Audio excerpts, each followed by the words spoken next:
Hi guys, Pete here from Ashton's Cars, and today I'm showing you around a Skoda Roomster. It's a 58 plate and it's done 57,000 miles from new. It's also got full service history, 13 stamps in the book, but that's where the good news stops, unfortunately, because this car is a category N, so it's been written off by the insurance company, put back on the road, and well, it's got a few war wounds on it, shall we just say. This is a car that I should really not like, because it's quite a boring car on paper. It's got a little 1.6 engine in it, which is a VW unit. It's automatic, and well, it's just weird looking, isn't it? But I absolutely love this car. I've just taken it in as a batch.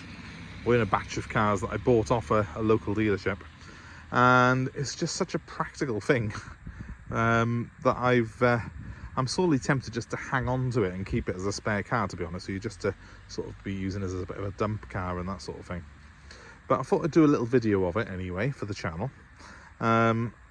This is sometimes the sort of thing that we get in as a batch of cars. We'll have one or two older part exchanges that are perhaps not retail vehicles, but now this one, as you can see, it's got quite a few marks on it. Scuff on the bumper there, there's one to match the other side as well. Some weird paint fade there. Some really horrific marks on that door there. Scuffs on all the alloys as well. Mark there.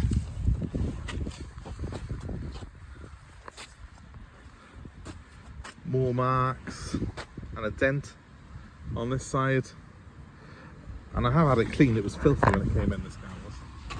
The wheels are quite poor. And of course we've got little marks all over it, but you'd expect that, I suppose, with the age of it. There's the other corner on the front. There's not a single panel that hasn't escaped some sort of mark or damage to it in its 16 years that it's been around, this car. But the lady who had this car, she's had it for quite a long time. She serviced it properly, and it's actually immaculate inside, and I'll show you around it in just a second. And these Roomsters, as weird and wonderful as they are, they don't make anything like this really anymore, and I think it's sort of somewhere between a van and somewhere between a car, and it drives very car-like, much more so than other sort of car vans that you see like Belingos. This is essentially a car with a big Pope-mobile attached to the back of it. So in the back here, huge boot, huge. And those seats there are all independent, so you can slide them forward and backwards independently of each other, the three back seats. It's quite a nice bit of space, isn't it? You've got little shelves there for your bits on the side. You've got a 12-volt socket by there. So a very practical space in the back for your load, and a proper size spare wheel in the back there as well. Don't see that very often these days. So very practical space in the back, and got these little weird door handles by here. You've got loads of space in the back as well, and again, these seats are on rails. They can go a little bit further back than that. They can also go forward. They can also be folded, and I think even removed if you remove a few catches. So there's loads of scope here for increasing load area, or just having a very spacious rear compartment for your passengers. And it is a proper 5-seater. There's more head. You could wear a top hat in the back of this, and it's quite a weird design the way they've done it, because as you can see, the sort of rear window is huge, much bigger than the front one, and gives it a massive glass area, so it feels very roomy when you're in the back of this car, which kids will love. But also, you know, it does make the car feel quite airy, quite light and spacious inside, which is nice. Now moving on to the front, my only real thing I really don't like on this car is this. See how sharp that is? I've never seen it. Every time I open the door I think I'm gonna catch my eye out with the door, but that's the design. I guess it's to give that one its curvy good looks. Inside, look at the interior on it. Considering it's 16 years old, much better than the exterior anyway. See, obviously she might not have been the greatest driver in the world, the person who owned this car, but She did look after her cars inside as well. And I'll jump in behind the wheel quickly. We'll start this thing up. The thing with Skoda is, of course, it's a Volkswagen base, so this car's got a 1.6 litre engine that you also find in things like the Golf and the Polo, so it's a good engine. If I just turn it on.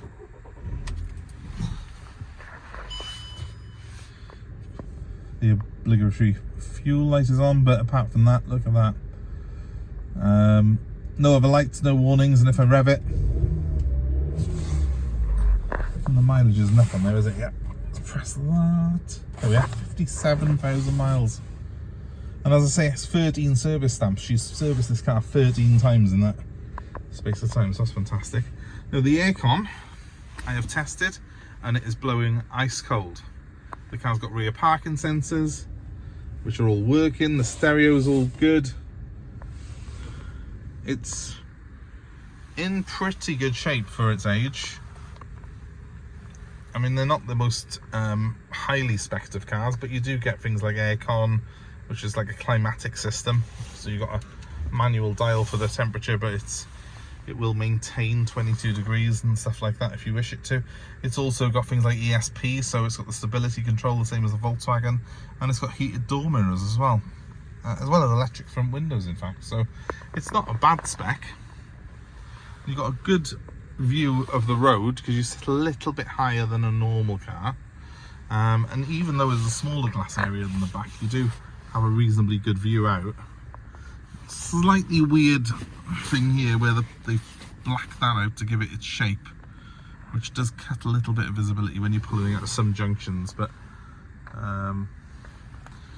you know, that's a very, very minor criticism of what is quite a practical and spacious interior overall. I mean, 57,000 miles on any VW Group product is absolutely nothing. So while the car's wearing a few war wounds,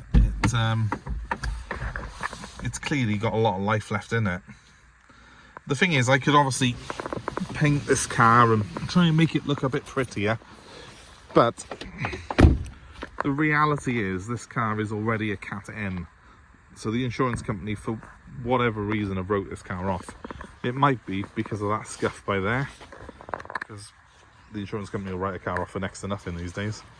It might very well be for that door. And also, when I look at that door, it does look like it's a slightly off colour to me. So I don't know if this door's been repaired or repainted at some point in its life already.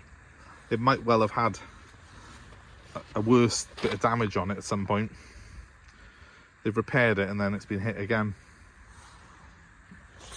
As I say, I don't know 100% what the history is, other than the fact that I took it in from a dealership. They took it off a lady who'd had it a long time. And it turned out that it was a Cat N with quite a bit of damage still on it. So if it was perhaps HPI clear, then we might be tempted to do this work and then sell it you know, in much better condition, because the service history is fantastic. But with it being a Cat N,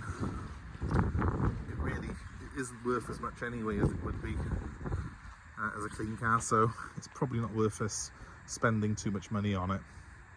So that leaves me with a dilemma of either selling it as a cheap automatic car for someone, practical car for someone, or just hanging on to it. And I'm drifting towards the latter, in all honesty. I always have a spare car to run about in, and I've got a Toyota Corolla at the minute that I've had for quite a while, and there's nothing wrong with that. It's a brilliant car, but this is a little bit bigger, a little bit more useful, and I might just keep this for myself. So there you go. Not the usual advert that we do and of our cars online, just filling you in really on a few things about this. I'd be interested to hear of any previous Skoda Roomster owners and your experiences of them, because my experience of Skoda in general is a very, very positive one. I find them to be a very good car and well built and good value. Obviously these days I don't think they do anything like the Roomster anymore. It was a bit of an oddity, and I guess probably not the best selling thing in the world, but I can certainly see the appeal in having this as a beta, a sort of second car to run about in to take to the tip. So that's probably going to be what it is from now on. But thanks for watching, guys. I hope it's been of interest, and please comment below if you've owned one of these or have any experience of them. Let me know what you think of them. And as always, please give us a like, please share our channel and subscribe, and hit the notifications, and you'll be kept abreast with not just things like this, but other cars that we've got coming into stock that will be available for sale. Thanks for watching. Bye for now.